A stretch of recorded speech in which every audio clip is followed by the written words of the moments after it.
अस्सलाम वालेकुम दोस्तों। एक दिन था, इसकी लकड़ियाँ उखाड़ रहे थे। आज इसको फाइनल कर दिया। देखिए सारे को फाइनल कर दिया। थोड़ा सा माल बच गया, कोई नहीं, उसका इधर से सारा लगा दिया। 4-5 दिन लग गए, लेकिन ये हो गया फाइनल आज। पहले लकड़ियाँ, नीचे भी लकड़ियाँ थी, ऊपर भी फट्टे थे।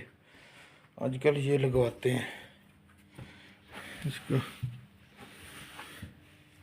2x2 का ये होता है सेट। ऊपर और नीचे होती है चादर सी बारीक सी, और सेम डिज़ाइन इसका नीचे और ऊपर ये सीलन का डिज़ाइन सेम उन्होंने कहा था। तो हमने सीलन का, और नीचे जो लाइनें हैं बिल्कुल इसकी डिज़ाइन की सेम है बिल्कुल।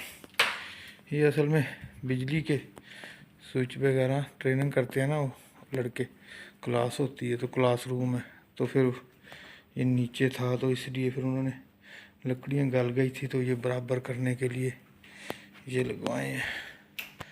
अल्लाह करे आज ये प्रोजेक्ट फाइनल हो गया।